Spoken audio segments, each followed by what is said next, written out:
Empezamos. Hello, everyone. I'm Al Gore, and I want to thank you for joining us today for 24 Hours of Reality Countdown to the Future. As all of you know, we're living through truly extraordinary times. And if you're like most people, you look at these challenges that we're facing now, the climate crisis getting worse, the COVID-19 pandemic, structural and institutional racism, the challenges to the operations of democracy, and you ask yourself, what can we do?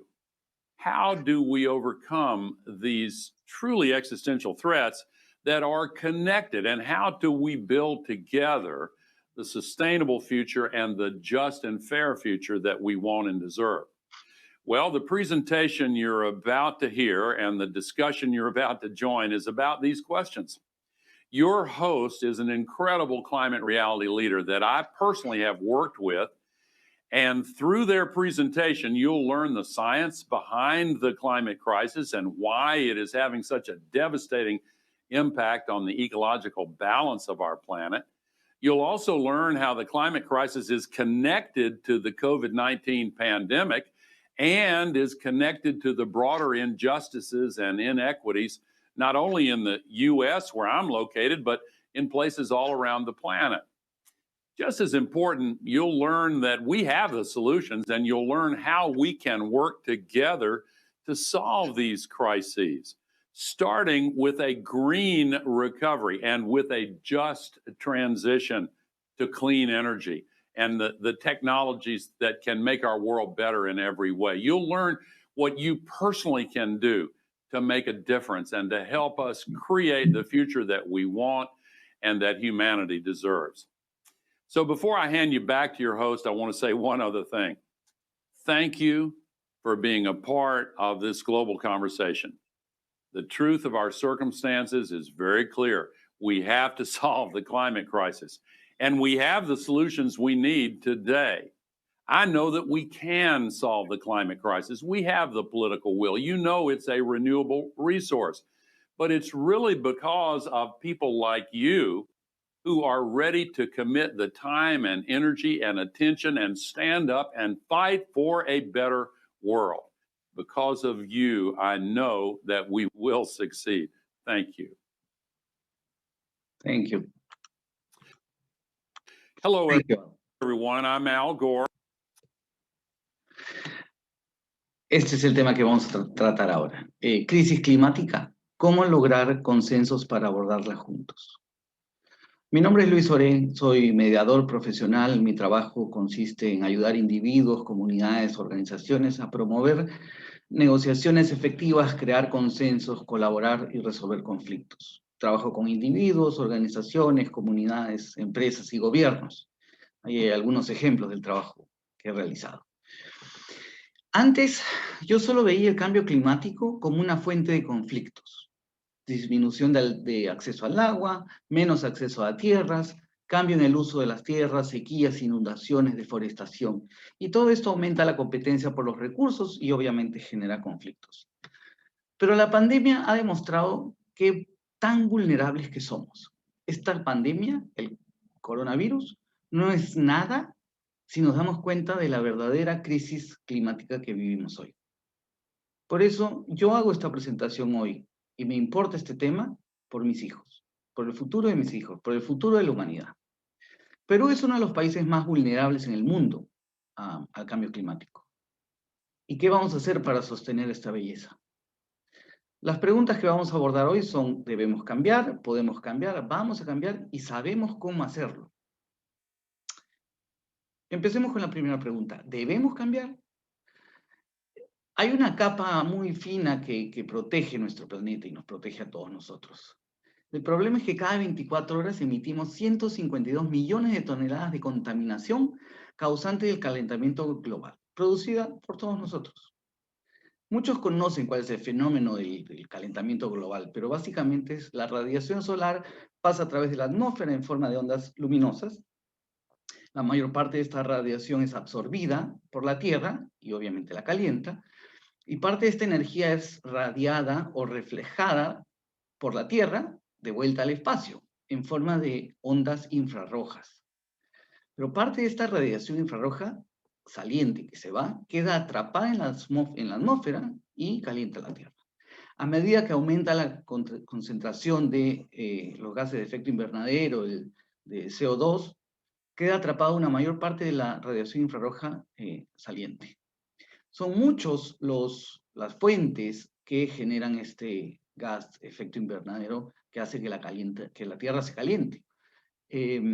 Desde transporte, quema de bosques, cultivos, fertilización, procesos industriales, plantas de carbón, agricultura industrial, etc.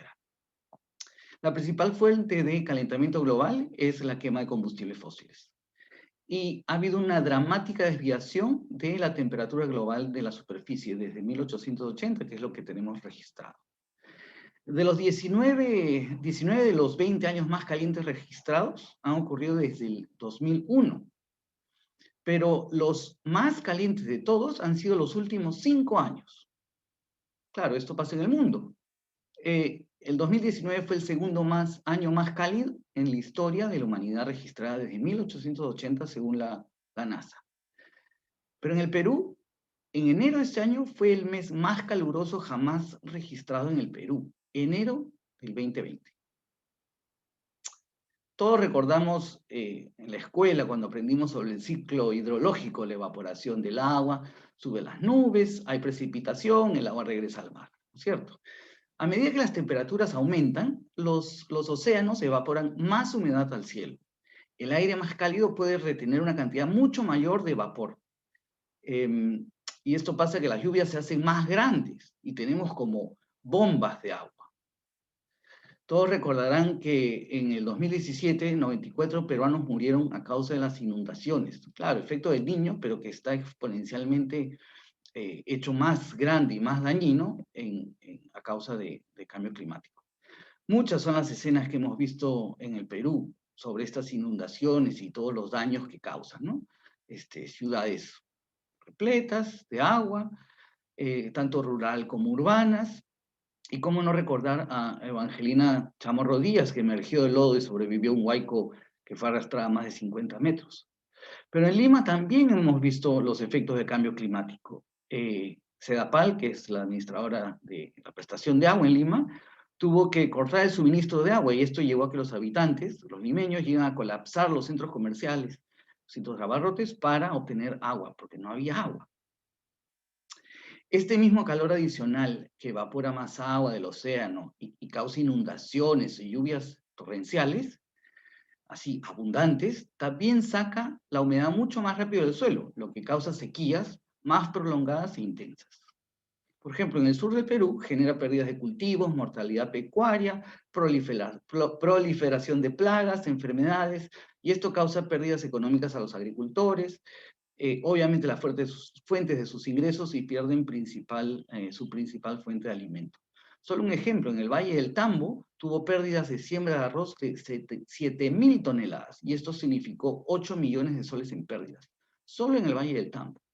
En Cajamarca, por ejemplo, hubo una pérdida de 50.000 hectáreas de cultivos, papa, maíz, frijoles y otros, además de la pérdida del 50% del área de pastoreo, provocando una disminución de la producción láctea. También la sequía afecta directamente la supervivencia de crías de camélidos que nacen supuestamente en el pico de crecimiento de pasto cuando supuestamente es época de lluvia. Pero no hay lluvia, los pastos no hay, o muy poquito, y las crías mueren. Estos años más calurosos suelen tener más incendios o generan más incendios. Tenemos incendios en todo el mundo. Y el Perú no es ajeno a esto. El número de incendios forestales del Perú ha aumentado en 121% este año, 2020. Y afecta a la salud y hace más vulnerables a las personas que contraen enfermedades. Solo un ejemplo, ¿no? El sitio más turístico del Perú, Machu Picchu, a 1 kilómetro de las ruinas, se han afectado 55 hectáreas de santuario por estos incendios forestales. Esto ha sido el mes pasado. Y este mismo mes, en el centro del Cusco, casi, a unos 2 kilómetros del centro del Cusco, y de la fortaleza de Sacsayhuamán, hubo también un incendio. Hasta las compañías de seguros demuestran los grandes costos que están generando todas estas catástrofes climáticas en el mundo. Algo más o menos cerca, el hielo de la Antártida se derrite hasta 6 veces más rápido de lo que hacía hace 40 años. Y obviamente el nevado del Pastoruri, que mundialmente lo hizo más famoso todavía Al Gore en su primera película, se ha llevado o se han derretido hasta más o menos 80 kilómetros cuadrados de la superficie glaciar. Esto en la Cordillera Negra en Ancash. Por ejemplo, también en el distrito de La Punta, Lima debe hacer frente a fuertes oleajes anómalos y a la subida del nivel del mar y riesgos de inundación. Lima, que está en las orillas del Océano Pacífico, no sabemos cuánto va a afectar el incremento de los niveles de agua, por ejemplo, en la Costa Verde. Y obviamente en el Perú, uno de los mayores causantes de cambio climático, que acelera el cambio climático, es la deforestación amazónica. El cambio climático, además, es una emergencia médica. Las enfermedades tropicales en el mundo están teniendo un constante cambio, hay un incremento. Tan solo en el Perú, por ejemplo, el dengue ha aumentado notoriamente, en palabras de la ministra de Salud, este año, en relación al año pasado. O sea, los costos del cambio climático son increíbles, ¿no? Desde inestabilidad política, inundación y deslaves o huaicos, como decimos acá en Perú, incendios, sequía, daños, pérdida de infraestructura, derretimiento de glaciares, extinción de especies, escasez de agua, pérdida de ecosistemas. Y entonces, ¿así que debemos cambiar? Obviamente, la respuesta es sí. La siguiente pregunta es, ¿podemos cambiar? Claro, tenemos casi la solución en nuestras manos. A nivel global, el viento podría suministrar el consumo eléctrico de todo el mundo más de 40 veces. La capacidad eólica de generación de energía eólica, generación de energía por el viento, también se ha incrementado significativamente. Por ejemplo, en el norte del Perú existe un parque eólico con 62 aerogeneradores, pero Lima no cuenta con un sistema de energía renovable. Esta es una tarea pendiente para la descontaminación del medio ambiente. Y hace un mes llega a Cajamarca la primera hélice del primer molino del primer parque eólico andino, ubicado en la provincia de Chota. También las instalaciones solares fotovoltaicas en el mundo se han incrementado. Esto también ha reducido increíblemente los precios. Y en el Perú, la energía solar es el recurso energético con mayor disponibilidad. Su uso se está expandiendo en diversas zonas rurales del Perú, del país. Lo increíble es que suficiente energía solar llega a la Tierra cada hora para cubrir las necesidades energéticas de todo el mundo durante un año. El Perú ha planificado llegar en el 2040 a una mayor generación de energía solar, eólica, e incluso a través del gas natural. Pero también ahí hay discusiones sobre el impacto al cambio climático del gas natural. La capacidad de almacenamiento acumulativo global de esta energía, baterías por ejemplo, ha generado que los fabricantes de automóviles en el mundo están variando o están ahora desarrollando vehículos eléctricos. Entonces, ¿podemos cambiar? Obvio, la respuesta es sí. Ahora, ¿vamos a cambiar? En el 2015, en el Acuerdo de París, los países han decidido que van a trabajar juntos para lograr emisiones netas de gas efecto invernadero cero a mediados de este siglo. Y el Perú se ha comprometido a reducir en 30% sus emisiones de gas de efecto invernadero para el 2030. Pero el compromiso más importante en el Perú es la meta de deforestación cero, con énfasis en erradicación de actividades ilegales que destruyen los bosques. En el Perú también hemos sido innovadores, tenemos una ley ley marco de cambio climático del 2018 que establece los principios, los enfoques para diseñar, articular, ejecutar, generar política pública para la gestión integral y participativa, subrayado participativo porque es lo que vamos a comentar en un momento, ¿no? Y transparente de las medidas de adaptación y mitigación al cambio climático. O sea, se busca reducir la vulnerabilidad del país al cambio climático. De hecho, hay movilizaciones. Esta es fotografía del año pasado. En Lima, las personas están movilizando, están pidiendo mayor presupuesto para abordar para financiar las medidas para mitigar los efectos del cambio climático. Esta foto me gusta mucho porque este niño está diciendo: quiero que mis hijos coman ceviche, ¿no? En fin, en todo el mundo hay movilizaciones.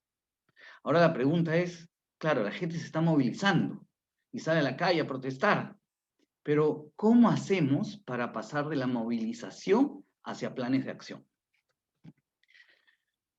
Ahí viene la pregunta de, ¿sabemos cómo hacerlo?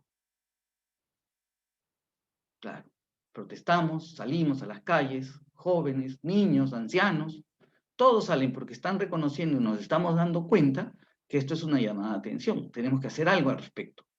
Hay muchos intereses en juego, nuestra existencia está en juego, pero los problemas complejos necesitan soluciones consensuadas. El problema es que cuando decimos que queremos lograr consensos, muchas veces esto nos viene a la mente, ¿no?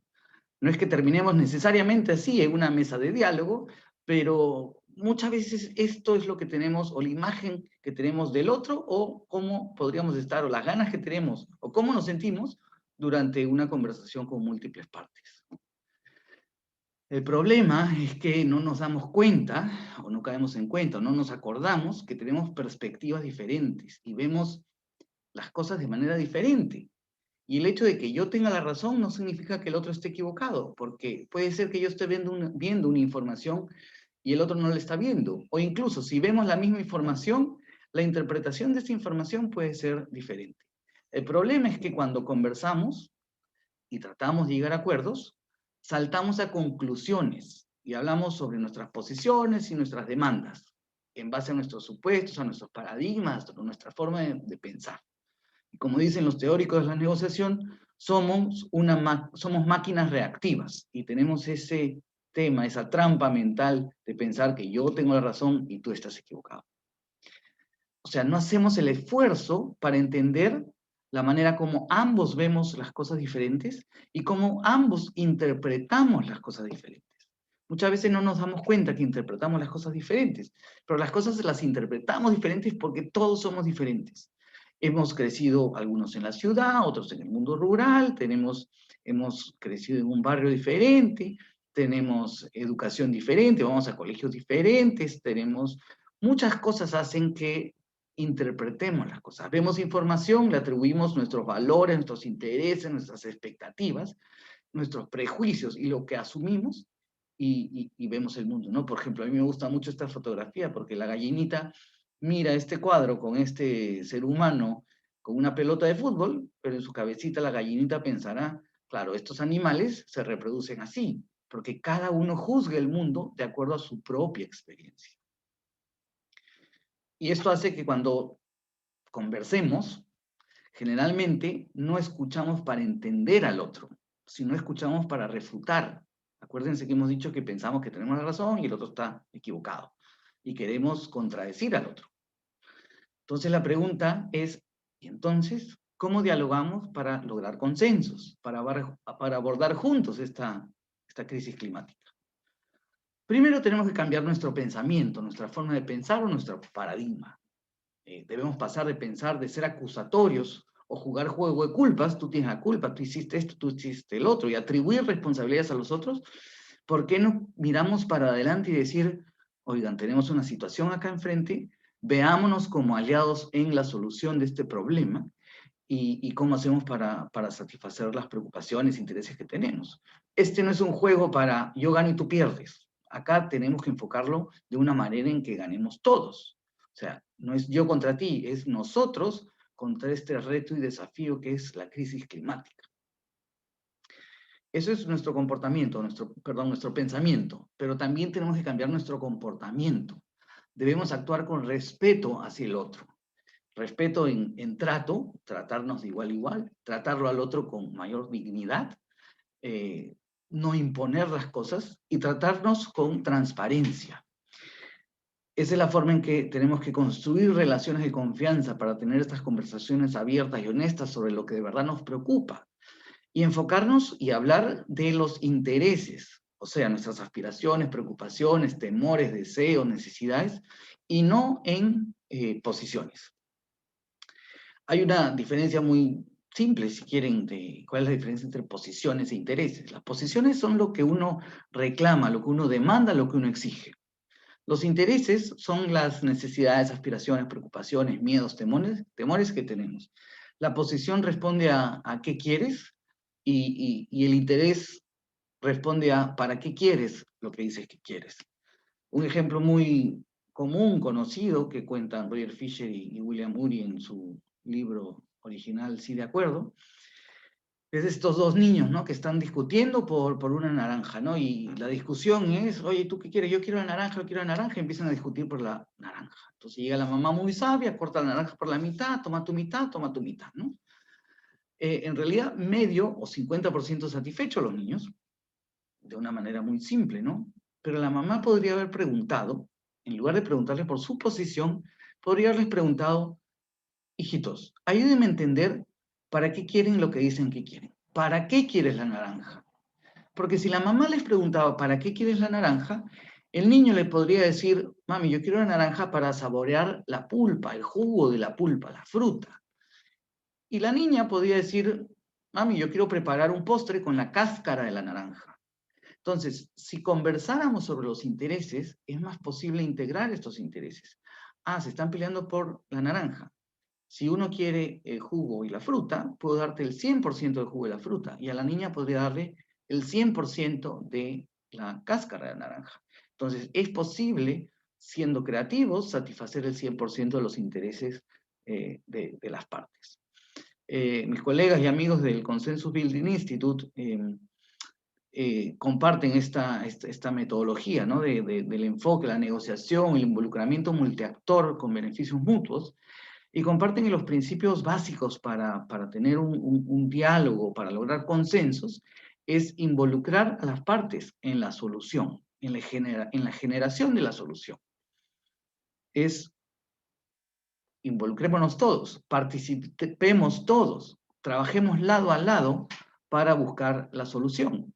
Y para buscar la solución es, primero debemos enfocarnos en estos intereses y necesidades, lo que es lo más importante para las personas. ¿Qué es lo que es realmente importante para ti? No enfocarnos en posiciones.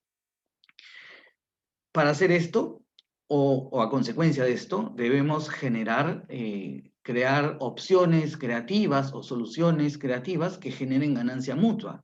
Es decir, que traten de satisfacer los intereses de todos los actores involucrados, ¿no? Que participan.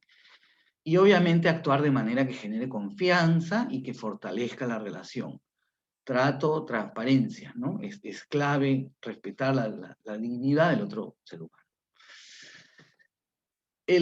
Lo más complicado, además de pasar de posiciones a intereses y tener estas conversaciones más profundas, para las que hay que crear el clima adecuado, de respeto, de comunicación abierta, sincera, de tratarnos bien, hay que pensar en intereses. Pero no solo en mis intereses, también tengo que pensar en los intereses del otro. Esto no es filantropía, esto es, nos conviene a todos que estemos satisfechos con el resultado de nuestros acuerdos. Porque si al final los acuerdos, una de las partes siente que el acuerdo no ha sido beneficioso para él o ella o para un grupo, no van a cumplir con el acuerdo. Entonces es importante satisfacer los intereses de todos para tener soluciones no solo creativas, pero que tengan legitimidad, porque respetan los intereses de todos, y sean sostenibles en el tiempo. De una manera muy gráfica, un proceso de diálogo para construir consenso, para poder abordar la crisis climática, es primero, bueno, obviamente nos preparamos, pero hay que movernos de posiciones e intereses. Cuando la gente demanda y exige, hay que preguntar ¿para qué? ¿Para qué pides lo que pides? ¿Qué es lo que es realmente importante para ti? Y luego, luego de hablar de las necesidades e intereses, es, ok, pensemos juntos, hagamos un ejercicio de hacer lluvia de ideas para saber de qué manera creativa se nos puede ocurrir cómo satisfacer estos intereses. Y podemos jugar al ¿qué pasaría si? Obviamente sin comprometernos, simplemente es hagamos una lluvia de ideas, tomémonos un tiempo para ser creativos, pensar ideas locas y pensar qué pasaría si hacemos esto, qué pasaría si hacemos el otro, qué pasaría si hacemos tal cosa. y podemos ir registrando todas estas ideas que tenemos. Y luego debemos construir estos acuerdos, ¿no? Después de generar estas opciones, ¿cómo definimos cuál es la mejor opción o la que satisface mejor los intereses? ¿O cómo hacemos para acordar soluciones que sean percibidas como justas por todos? Usamos criterios objetivos de legitimidad, podemos utilizar normas, estándares, o principios de reciprocidad o responsabilidad, etc. Y luego, cuando tengamos estos acuerdos, tenemos que pensar en lo que algunos llaman sorpresas predecibles. ¿Qué puede ocurrir en el futuro que vaya a impactar la implementación o la ejecución de los acuerdos? O sea, ¿qué podría fallar? ¿Qué podría ir mal? Para poder pensar por adelantado qué podemos hacer cuando esto ocurra. Entonces, para abordar la crisis climática debemos dialogar mejor. Debemos dialogar mejor para lograr consensos. ¿Qué hacemos entonces? Tenemos que cambiar nuestro pensamiento, hay que ser conscientes que es posible lograr acuerdos, hay que ver al otro como un aliado, no como un enemigo. El otro no es mi enemigo en el ejercicio o en la tarea de abordar la crisis climática. Todos estamos juntos en esta preciosa nave llamada planeta, Tierra.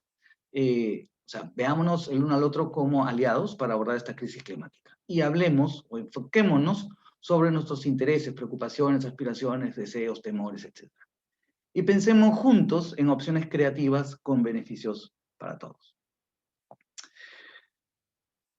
Nuestro mundo depende de ello, de nuestra capacidad para construir consensos para poder abordar la crisis climática. Algo que podemos hacer ahora es ver esta película, podemos leer el libro de Al Gore, y eso es lo que puedo compartirles el día de hoy. Muchísimas gracias.